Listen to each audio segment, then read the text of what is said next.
Contractions of a whole muscle show variations in the development of tension. For example, the same muscles that can lift a potato chip can also lift a six-pack of soda.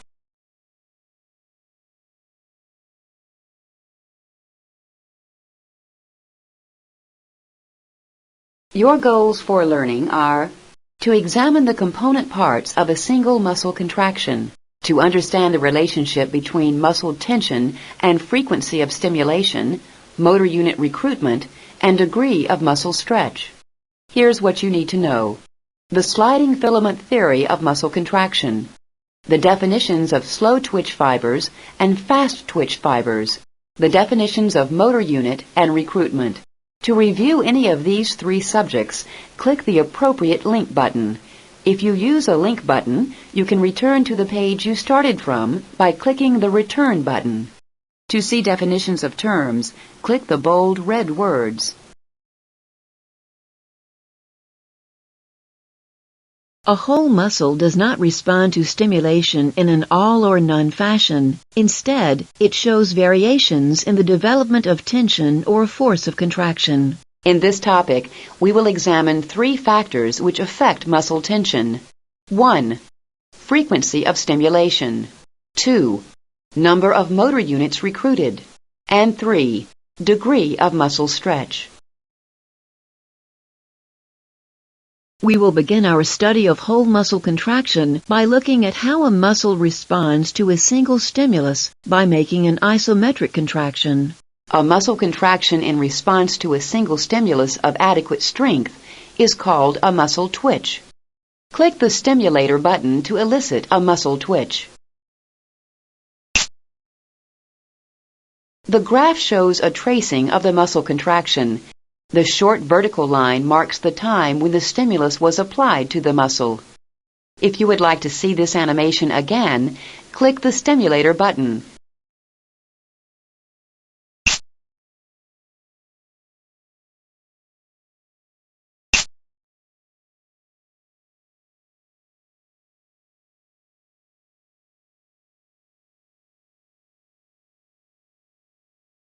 A complete muscle twitch is divided into three phases: latent period, contraction period, and relaxation period. The actual time periods for the three phases shown here may vary with the specific muscle being studied. Click each region of the graph for more information. During the latent period, the sarcolemma and T-tubules depolarize. Calcium ions are released into the cytosol and the cross bridges begin to cycle. But the number of these cycling cross bridges is not sufficient to bring about a visible shortening of the muscle. This phase usually lasts less than 5 milliseconds. During the contraction phase, the sarcomeres shorten as a result of myosin cross-bridge cycling. The contraction period starts with the onset of shortening and continues until the peak of developing tension. The speed with which this phase occurs depends on the weight of the load being lifted and the type of fibers contracting, slow twitch fibers or fast twitch fibers.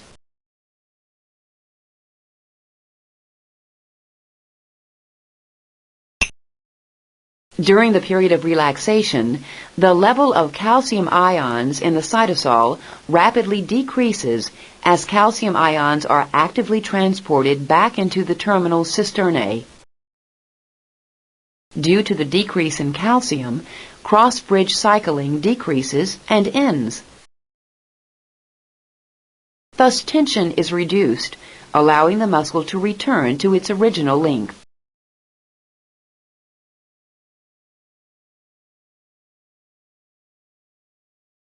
When a second stimulus of the same intensity is applied to a muscle before the completion of the relaxation period, a second contraction occurs, adding its effect to the contraction resulting from the first stimulus. This is known as temporal summation or wave summation and results in increased muscle tension.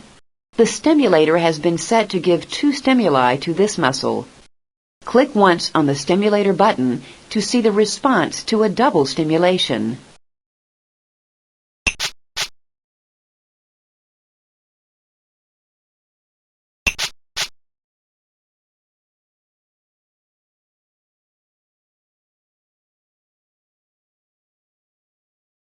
Notice that the second peak is higher than the first. Since the muscle is already partially contracted from the first stimulus, the additional influx of calcium ions promotes a second contraction, which is added to the first contraction.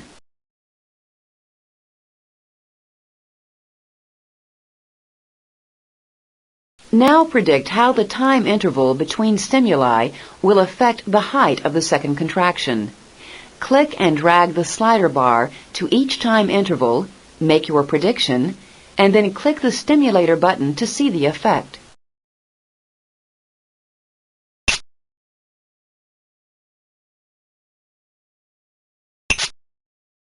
Now select another time interval, but before you click the stimulator, predict how the height of the second contraction will change.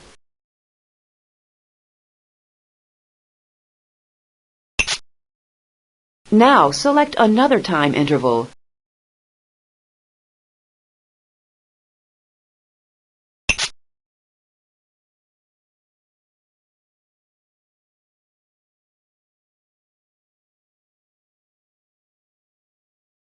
What do you think will happen if you wait 110 milliseconds before stimulating a second time?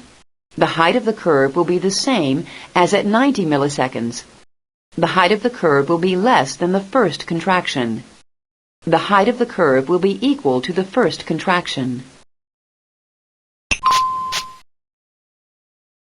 Why is the height of the curve equal to the first contraction? Cross-bridge cycling has stopped. There is no activity to be summed.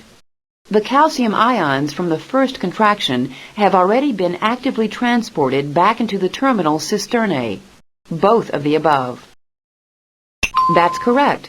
Calcium ions from the first contraction have already been actively transported back into the terminal cisternae. Since the muscle is no longer partially contracted, a temporal summation is not possible.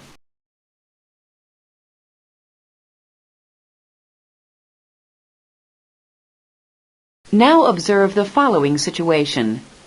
A muscle is repeatedly stimulated. The interval between stimuli is gradually decreased. All stimuli are of equal intensity or voltage. The stimulator has been set to send a series of stimuli to the muscle. Click the stimulator to see how the muscle responds.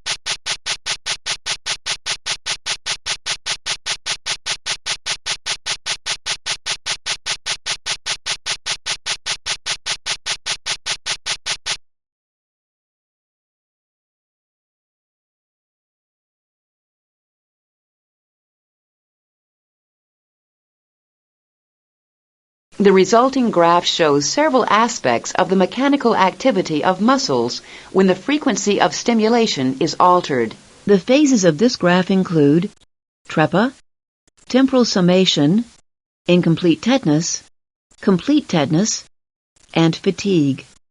Click on the label for each region of the graph for more information.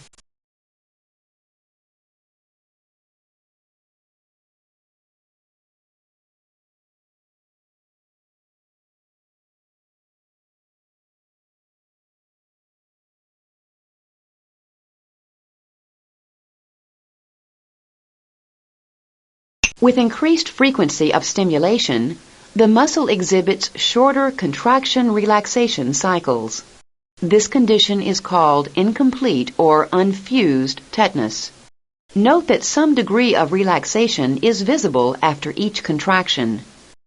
Click the stimulator to see muscle activity during incomplete tetanus. Then click another region of the graph.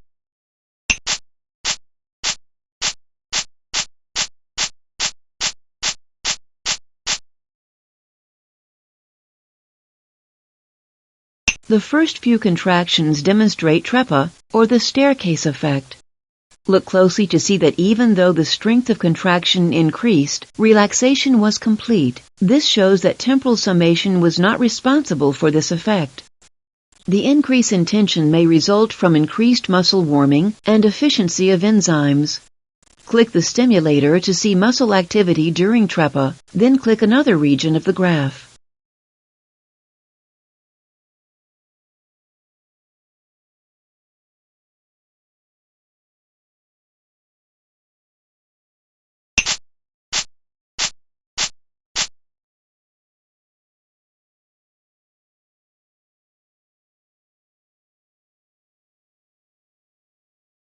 After the first 5 stimuli, the frequency was increased, which caused temporal summation.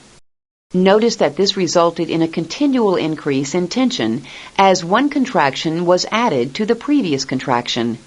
The increase in tension may result from increased availability of intracellular calcium. Click the stimulator to see muscle activity during temporal summation. Then click another region of the graph.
We have just examined how the frequency of stimulation affects the development of muscle tension.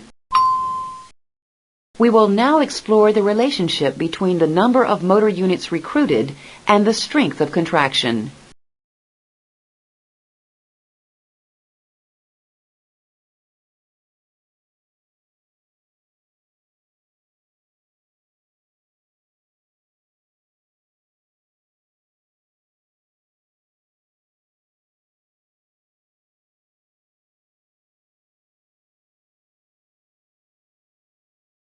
The strength of a muscle contraction is determined not only by the frequency of stimulation, but also by the number and size of motor units recruited. In vivo, the number of motor units that are recruited is determined by the number of motor neurons that are stimulated by the central nervous system. By varying the number and size of recruited motor units, the nervous system can control the degree of contraction of a particular muscle. Click the button to begin a demonstration on this concept. To see the relationship between number of motor units recruited and strength of contraction, first, click one of the black weight bars to be lifted. Next, click and drag the slider bar to recruit different numbers of motor units. Then, click the thigh muscles to see their response to each level of workload and recruitment.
In the laboratory, the number of motor neurons being stimulated to recruit motor units cannot be easily controlled. Instead, the stimulation voltage is increased to recruit more motor units. To see a simulation of this procedure, follow this protocol. First, increase the voltage by clicking once on the up arrow next to the voltage indicator.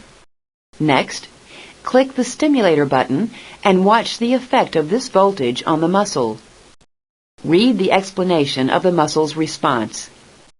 Repeat these steps to see the effect of increasing voltage on muscle contraction. Begin by setting the stimulator to 0.1 volts. Then stimulate.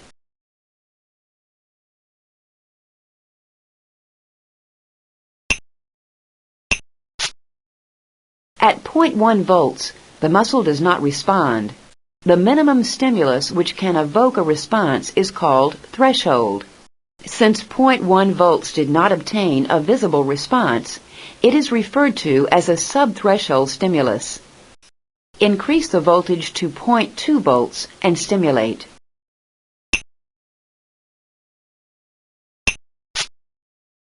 .2 volts is also a subthreshold stimulus like 0.1 volts. No visible contraction is seen or traced on the graph. The number of motor units responding is not sufficient to cause visible movement. Increase the voltage to 0.3 volts and stimulate.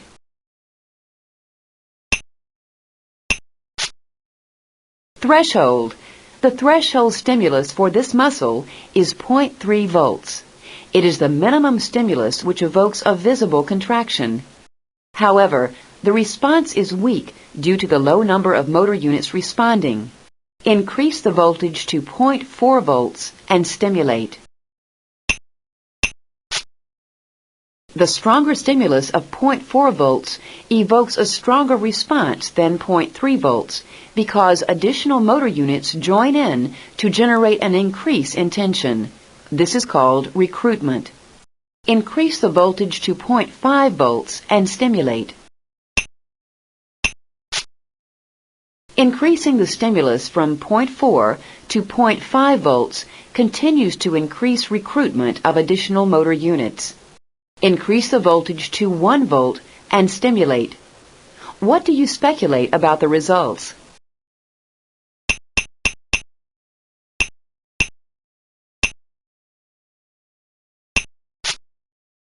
When doubling the voltage from 0.5 volts to 1 volt, the muscle shows a considerable increase in tension.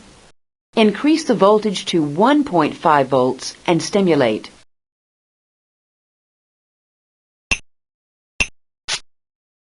The increase in tension from 1 to 1.5 volts indicates that additional motor units are still being recruited. What do you think will happen at 2 volts? Increase the voltage to 2 volts and stimulate. At 2 volts, the response is the same as it is to the 1.5 volt stimulation. It appears as if the maximal stimulus has been reached. All motor units are being recruited. Increase the voltage to 2.5 volts and stimulate to see if this assumption is correct.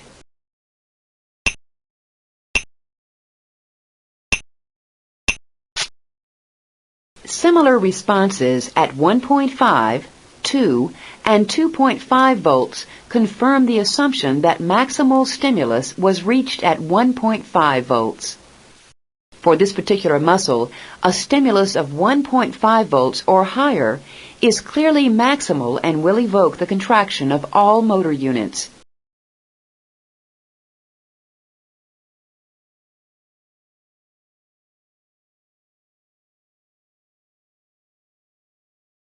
We have now explored how the development of muscle tension is affected by both the frequency of stimulation and the recruitment of additional motor units. Next, we will examine the relationship between the degree of muscle stretch and the strength of contraction. This third factor is also called the length-tension relationship.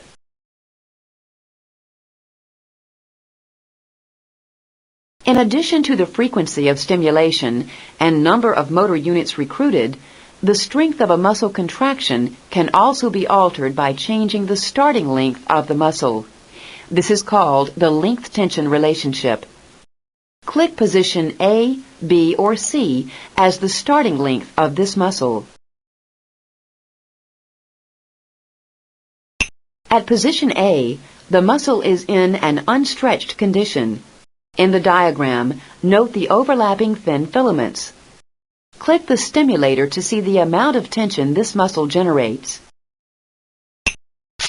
The unstretched muscle produces a relatively weak contraction. The overlapping thin filaments from opposite ends of the sarcomere interfere and conflict with each other. This restricts productive cross-bridge binding and less tension develops. Now select position B or C. At position B, the muscle is in a moderately stretched condition. Note in the diagram the position of the thin filaments relative to the myosin cross bridges. Click the stimulator to see the amount of tension this muscle generates. Maximum tension is developed when there is optimum overlap of thick and thin filaments, as in this moderately stretched muscle, so that all cross bridges can participate in the contraction. Now select position A or C. At position C, the muscle is overstretched. Note in the diagram that the thick and thin filaments are overlapping only slightly. Click the stimulator to see the amount of tension this muscle generates. In muscles that are overstretched, the thin filaments are pulled almost to the ends of the thick filaments, where little tension can be developed. This situation rarely occurs in skeletal muscles in vivo because of bony attachments, but is critically important in heart muscle. Congestive heart failure occurs when heart muscle is overstretched, resulting in weak contractions. Now select position A or B.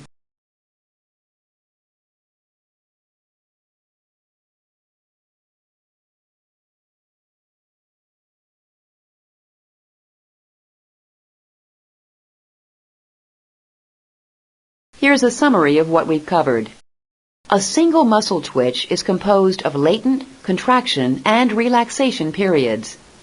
These are the factors that affect muscle tension. 1. The frequency of stimulations.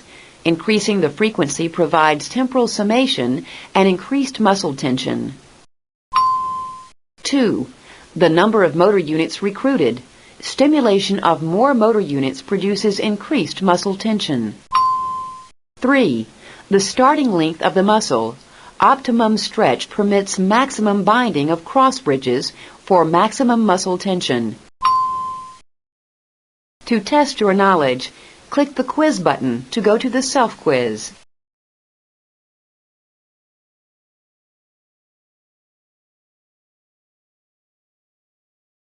To access cross-references for this topic in your Benjamin Cummings textbook, click here. To test your knowledge, click the quiz button to go to the self-quiz.